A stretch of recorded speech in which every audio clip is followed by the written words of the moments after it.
After completing the prologue of Kingdom Come Deliverance 2, we are left with just the clothes on our back. This guide will show how to gain significant sums of money very early in the game through the Alchemy Skill, as well as other benefits of leveling up the Alchemy Skill early on. As usual, useful timestamps can be found in the video description. Once we finally gain our freedom, we'll be near the pillory or stocks in the center of Troskowitz. First off, if we need a place to sleep while in the middle of making money, we can find a bed near the northwest edge of town within a small hut. I don't think, strictly speaking, that we are supposed to sleep here at night. That being said, I've done it plenty of times without getting in any trouble.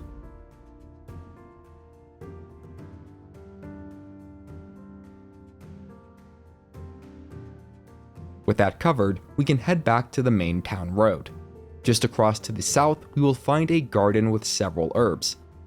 There should also be a small structure that contains an alchemy bench and drying rack.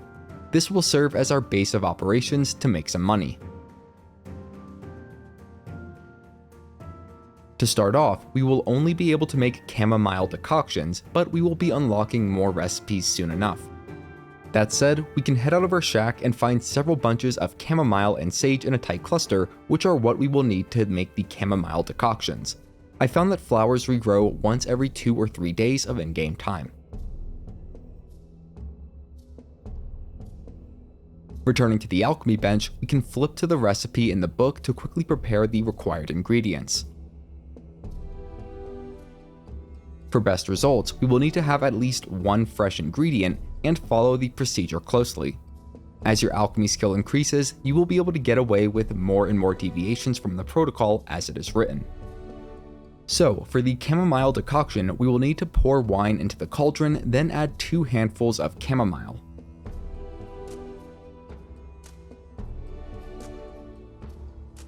We can then lower the cauldron over the fire to begin boiling, and quickly flip the sand glass to measure out 1 turn of boiling. While that is happening, we can put a handful of sage into the mortar, but we'll want to remove the cauldron from the fire as soon as the sand glass runs out, before grinding the sage with a pestle.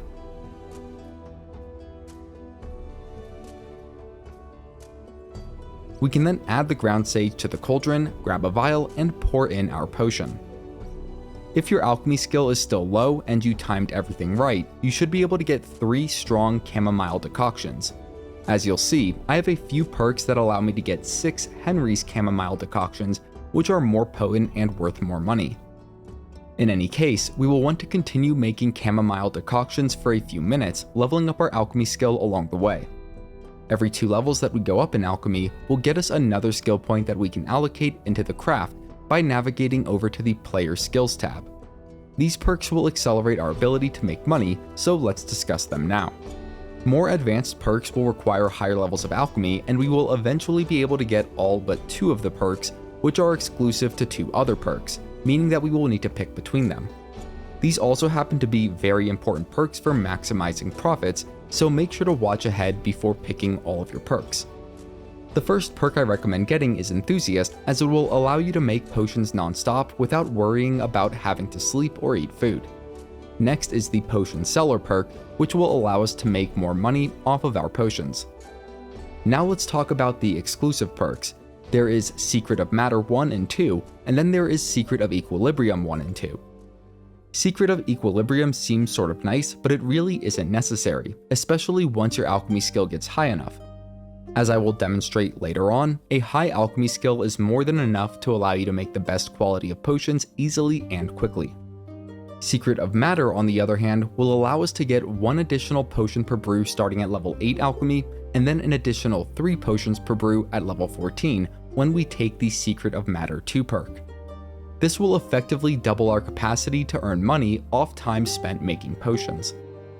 Finally, we will want to take the Secret of Secrets perk at alchemy level 16, which will allow us to produce the highest tier of potion, the Henry tier, which have the most potent effects and sell for the most coin. The Dark Arts Apprentice perk can also be good for if we end up brewing potions late into the night. Also, as a quick aside, we may as well invest into the Leg Day and Lucky Find perks once we get our survival skill to 10 or higher, as doing so will increase the benefits of foraging for herbs.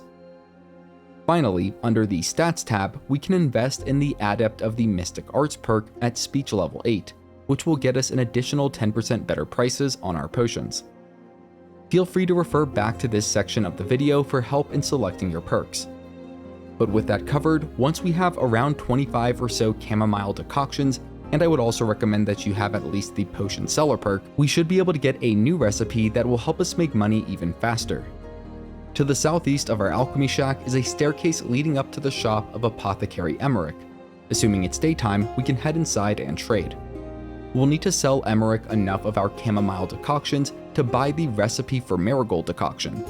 We can then go to our inventory to use the recipe and learn it. Also, if you can afford it, I recommend buying out all of Emmerich's more rare dried herbs, such as belladonna and St. John's wort whenever you stop by.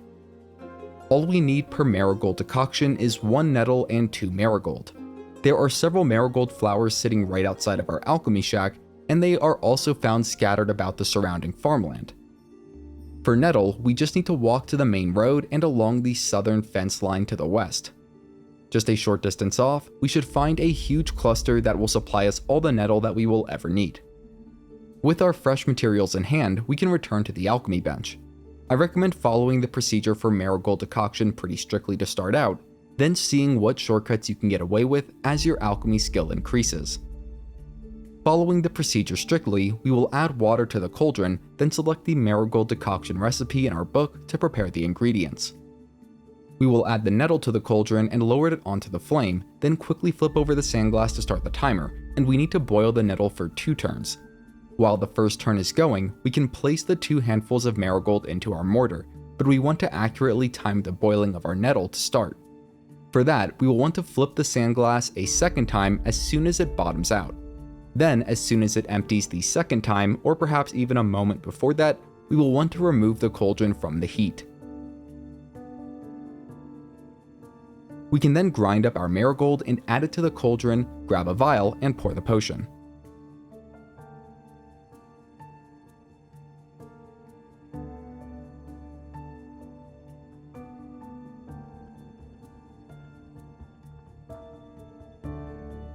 I mentioned shortcuts earlier, so let's demonstrate what that looks like. After adding the water and nettle to the cauldron, we can lower it over the flame.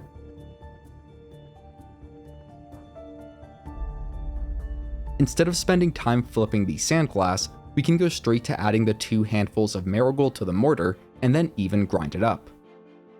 Now, if your alchemy skill is not high enough, you may need to set the mortar down, raise the cauldron, and then add the ground up marigold.